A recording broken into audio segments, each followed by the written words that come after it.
Hello, and welcome to Insightful Conversations with your host, Three Principles practitioner, Del Adey-Jones. Join her each week as she welcomes some of the world's leading Three Principles teachers and practitioners who share how this understanding has dramatically improved the quality of their lives and the lives of those they work with. I am so grateful to have joined me in the studio a man who hardly needs any introduction, and that is Dr. Bill Pettit.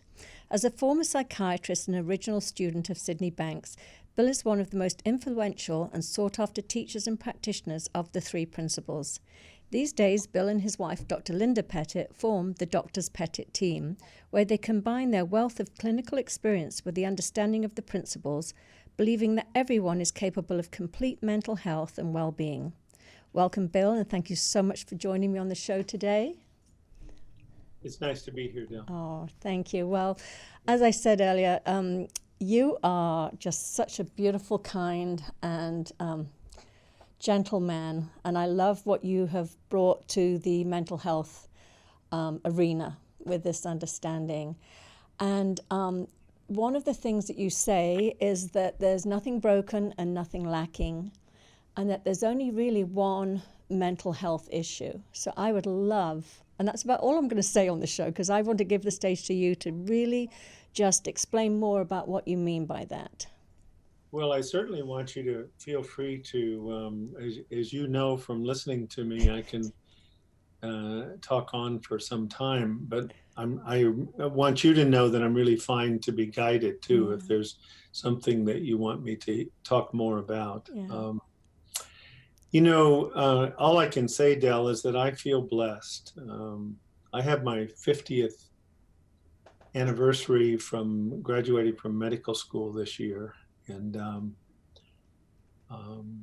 in 1983, I was fortunate enough to be exposed to the three principles of universal mind, universal thought, and universal consciousness.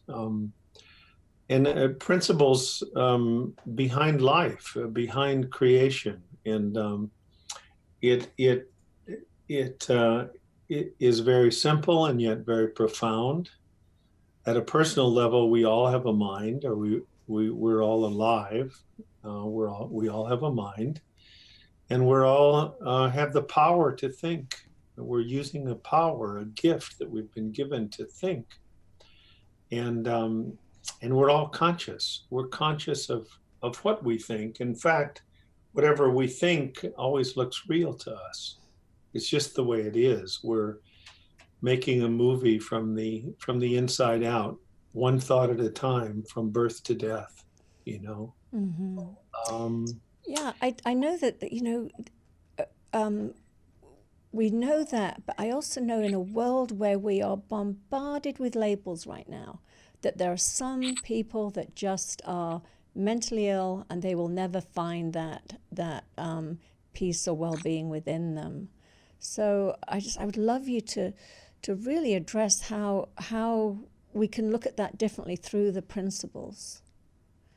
Well, and again, I'd rather than me give the website, I hope you can give our website. Yes, and absolutely. Under the resources, there's I think 12 or 13 1-hour podcasts speaking to this. And I did 3 to 10 hours of research, despite all my experience. I did 3 to 10 hours of research before each one of the podcasts, and they're stories of hope. They're stories of hope from every major category of diagnostic disorders, from the DSM-5 and the ICD-10. Stories of hope with anxiety disorders. Stories of hope over the last 36 years with depressive disorders. Stories of hope bipolar disorders. Stories of hope addictive disorders. Stories of hope PTSD disorders. Stories of hope schizophrenia and psychotic disorders. Because I have seen people of every diagnostic category that's in that DSM-5 come back home to a place of peace and mental well-being. Yeah. And so the question is, how is that possible? We just a couple of days after we were together in Manhattan Beach for the conference, my wife's daughter from her late husband had her second son, a beautiful little baby boy. And as we sat with Congratulations. him in my arms, he was 14 hours old. Mm. And as he sat there, he suddenly, for the first time, he'd been totally silent. He let out a little squeak. And given my propensity to attempt to communicate, I gave my best little squeak back. Mm-hmm. And he squeaked back. Wow. And then I squeaked back. And my wife and my daughter, through marriage, were stunned because this went on for, I don't know, 16 to 20 squeaks back and Wow. forth. And it was like the little spirit inside of him was saying, his eyes were still closed, Mm-hmm. but he was clearly responding to immediately when I would squeak, he would squeak back. Oh. We are all connected to what people call God. In fact, I would say we're not even connected to it. We're a manifestation of that energy, that every thing in the universe, as even Einstein says, is the same energy in a different disguise. Mm-hmm. Well, if we're really made up of the energy that's there before any form in the universe, it's impossible to be broken. Mm. It's impossible to have anything lacking.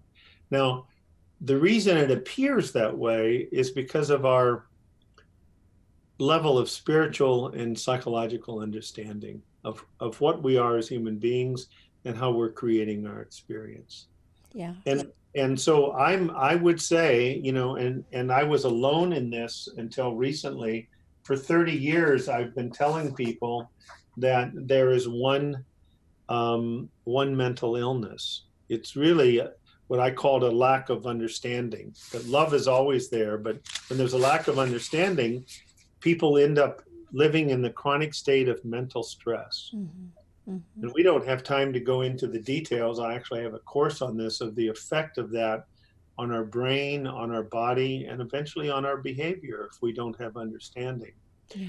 And what I would suggest today is a paradigm shift, that things we call psychiatric symptoms are really God-given alarms to let us know when we're innocently, underlined 100 times, innocently misusing this power and gift of thought that was given to us to navigate our way through life. Mm-hmm.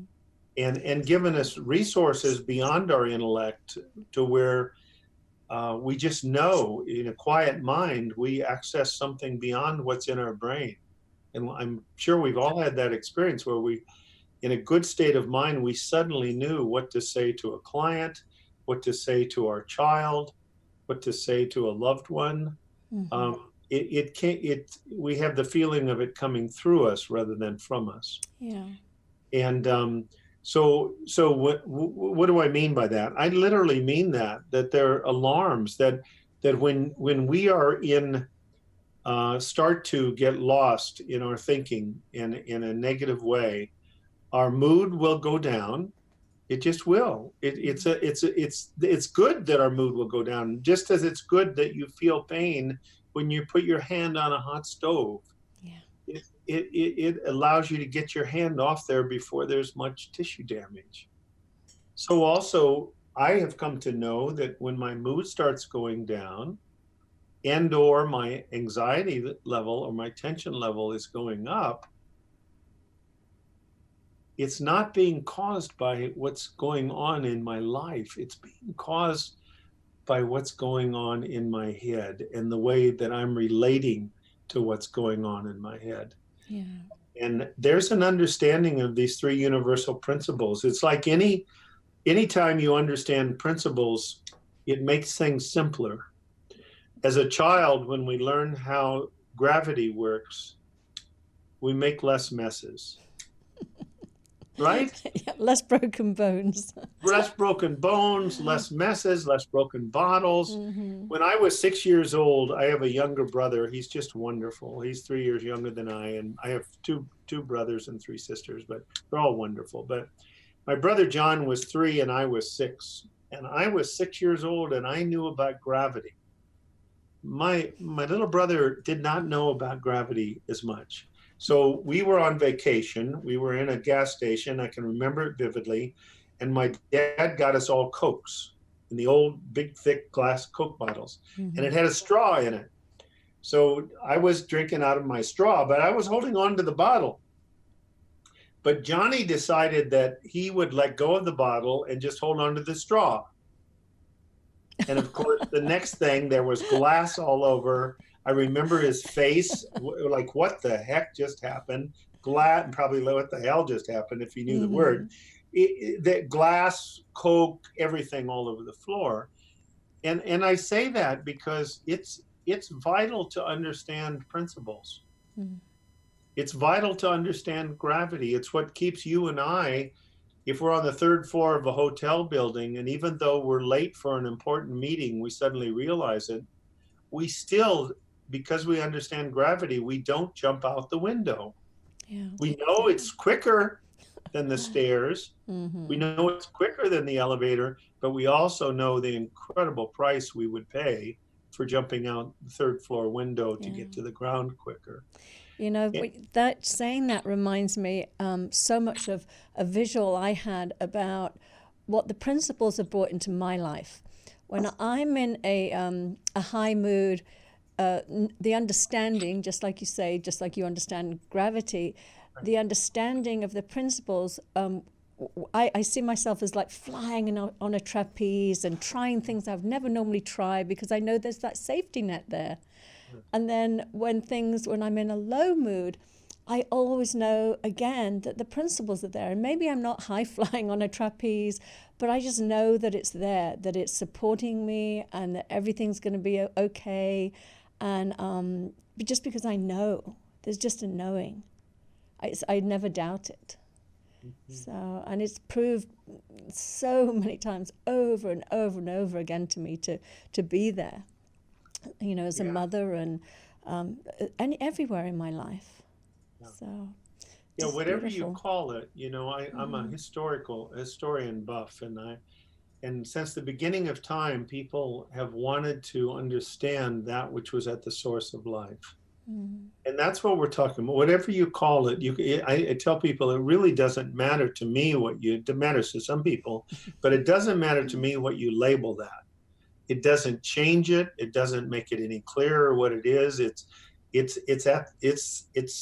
the source of everything. And in fact, creation, you know, the physicists have discovered that won the Nobel Prize a couple of years ago from two different labs, that whatever creation is, it's actually accelerating.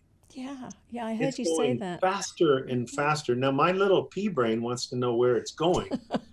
Going into the great nothingness, I guess. But to know that we are a manifestation of that energy, you're right.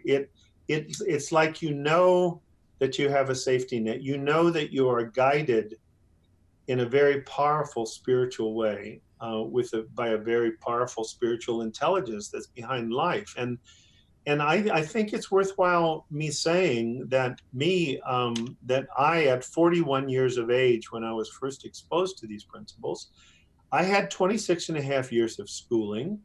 I was a board certified psychiatrist. I'd been in psychiatry almost 10 years. I'd had 800 lectures on mental illness and medicines. Sadly, I had 0 lectures on mental health. Yeah. And yet, when I became board certified in psychiatry, they called me a mental health professional. And I knew nothing or very little, Del, about mental health. As I've shared, you know, in the program that we were at together, I had gone in and out of clinical depression for 21 years. I had seen 6 different psychiatrists. And I thought it was from my heredity, and it was from my upbringing, and it was from all these external things. I had no idea that it was from what I was doing moment to moment with my thinking. Yeah. I was innocently spending 6 to 9 hours a day in worry, guilt, resentment, upset, overanalysis, unresolved grief, or some combination of those. And I was dysregulating my chemistry, dysregulating my neurotransmitters, dysregulating my epigenetic, which genes were working and which ones weren't, so that I was experiencing a lower and lower mood, which was really not the sign of an illness. It was an alarm system trying to let me know that I was headed the wrong way. Yeah. That I didn't have to go over the cliff. Yeah. I love that. I love the way that that a few things you point out, that having those low moods or those feelings that, some people might interpret as frightening or bad or they shouldn't have, but just that reframing, and I know we're not intentionally reframing it, but just to see them as an alarm system, to see them as a pointer to show you where your thinking is, the direction you're heading into. And I love also that you always use, the word innocently, that we're innocently doing the best we can with the thinking we have in the moment. And it's not that we intentionally think the thoughts we have. So can you talk a bit more about that? Well, first of all, I don't experience, we're using this power of thought to me, and, it's still just one power, but I think of it, there's three different ways that we experience our thinking. To me, that one is that we're storing information with every experience we have. Right? They've shown that. Yeah. Neurosurgeons can literally, with pinpoint, they could find the when people sang happy birthday to us on our 4th birthday. Wow. And every time they hit that specific area, we would be re-experiencing our birthday party when we were 4 years old.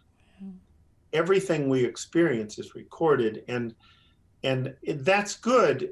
That really is good, because that's what allows us to not have to have every thought be conscious in order to function.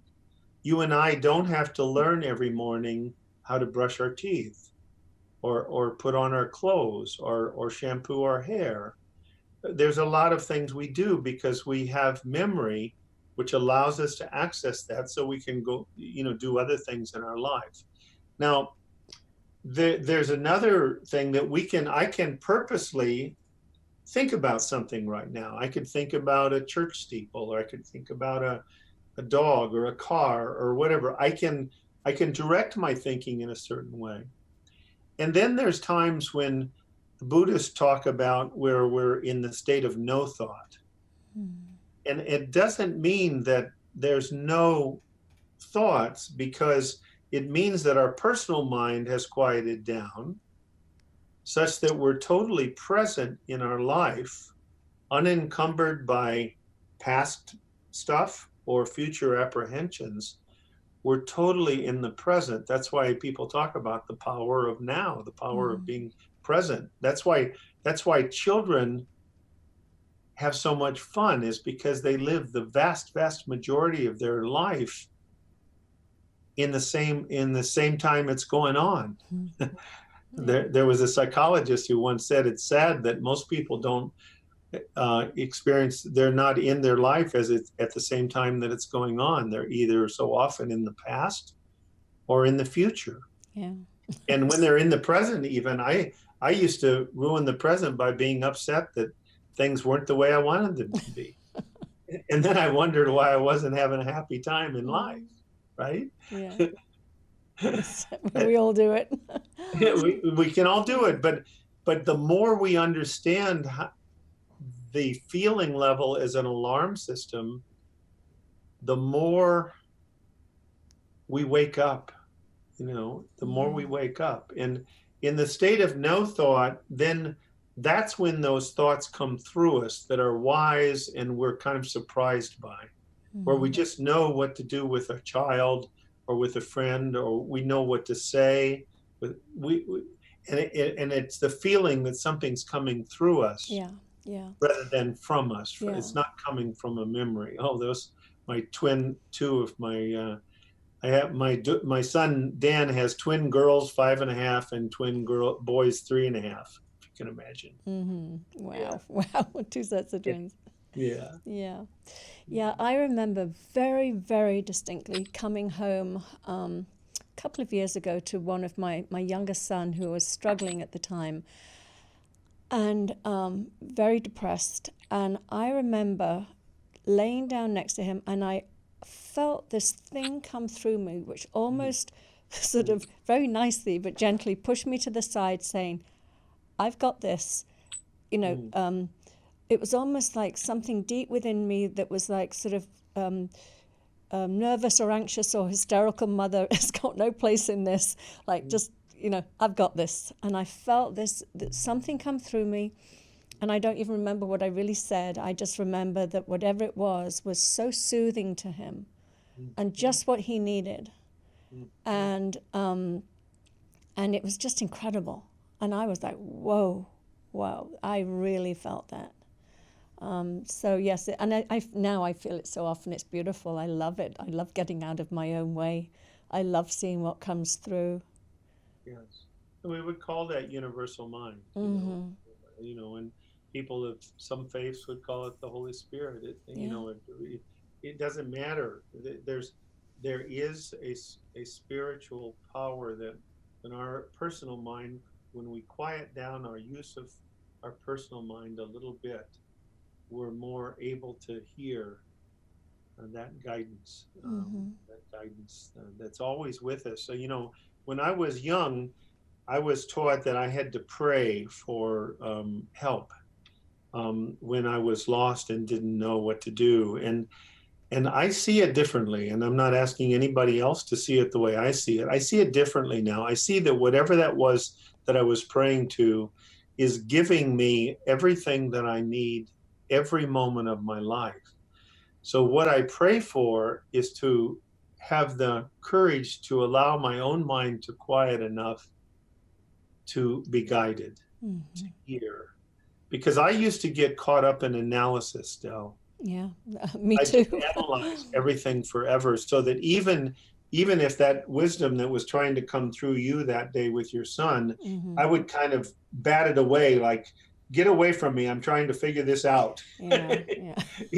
Even though it had the answer. Yeah. And like you now, I'm much more ready to get out of the way and let that, I don't have to take credit for it. I call it the curse of being, you know, super intelligent, because you have this battle with yourself. I sort of know that I don't know the best thing that's for me, so I tend to get out of the way a little quicker. But so for people that are listening that have been given a diagnosis, so unfortunately, Bill, we are going to, you know, we've got the last 5 minutes of the show here, and I really want to give some hope to people that have been given some diagnosis that they feel has, you know, sort of labeled them for the rest of their life. And if you can just give, and I know it's a very short time, but just a little words of comfort that can help somebody that's suffering with that. Well, I'm going to do two things. First of all, sure, that I will say this, and I'm going to say it twice, quietly. Okay. Any label that people have been given or diagnosis is an attempt to describe where they are. It has nothing to do with who and what they are. I'll say that again. If I'm having 5 panic attacks a day, I have no problem with you labeling me as having a panic disorder, because I'm innocently creating enough dysregulation in my body that an alarm is going off, injecting boluses of norepinephrine into my body, meant to last for 4 minutes. If people want to go on YouTube and look me up, there's a nice 5-minute thing on panic attacks. But whatever it is that I've been labeled, it's a manifestation, it's an attempt to describe where a person is. Now, sadly, where the field is, people think that the psychiatrists and the psychologists often think that these things exist and they're not just constructs. And so they think that that's who the person is, that it gets tied. And then the best you can do is try to cope with the fact that you are bipolar, or you are schizophrenic, or you are just a genetically anxious person. I'm gonna, at the risk of whatever, that's nonsense. It's just not true. Because when any human being has the ability to come back home to a state of mental well-being, and I don't have to tell it here, the people that are interested, you can reference them. I would encourage people to go to www.sidbanks.com and watch my teachers, who's passed away now, watch the first 15 minutes of the Long Beach tapes on www.sidbanks.com. If you don't feel hope, then don't watch anymore. But if you feel hope, you keep listening and keep reading, because he's pointing. This simple, uneducated man was allowed, to me, a peek into the mind of what we call God, and he was allowed to see something very profound that is changing lives around the entire world right now. Yeah. And Well, it's gentle and peaceful, and it's not asking anybody to believe anything. That's the wonderful thing. He says, please don't believe. If you listen and you see something, that's different. It's yours then. Yes. Yeah. I love that. Well, yeah, I mean, it certainly changed my life. I can't even, it's night and day in every aspect of my life since I've come across this understanding. And I love the humility. I mean, here you are, when you first met Sid Banks, as you say, 9th grade education welder. I think you mentioned he's only read 4 books in his life, and they were all on welding. And here you are with all your accolades and years of education, that you could still see something when you met Sid. That is such a testament to the power of this man. And again, as testimony to when we hear truth, if we're willing to listen quietly, when we hear truth, we recognize it. Yeah, we really do. You know, that's why those words, the words that are spoken directly from the heart, reach the heart. And I think that also covers words that are spoken directly from truth, reach the truth inside of our own heart. Yeah, because you're not, as we say, we're just pointing you back home. That this, you know, this inside. This is nothing new. There's nothing to learn or to do. It's just to go back inside and know it for yourself. So, Bill, we are out of time now. So I just wanted to share, because you have so many incredible videos, which I just clean the house and have your videos going on in the background. But they, plus Sid's videos that you already mentioned, that website, just mention your website again, and YouTube, as we say, there are hundreds of YouTubes that we can find with you talking about this situation. So Linda, and my website is THE, as you can see it, doctors, DRS, not spelled out, the doctorspettit.com. And under resources, there's some beautiful short and longer videos of Linda's also. My wife, Linda, is just an incredibly wise and beautiful woman. And I learned from her. I've learned to listen better. I've learned better that God gave me 2 ears and 1 mouth for a reason. I often forget it, but I remember it quicker than I used to. Oh, that's beautiful. Well, I can't thank you enough. It's been such a pleasure. I'm sorry it's so short, but if you find the time, I would love you to come back on again, and have a beautiful rest of your week, and I hope to see you soon. Good. Okay. Thank you, Bill. Bye-bye.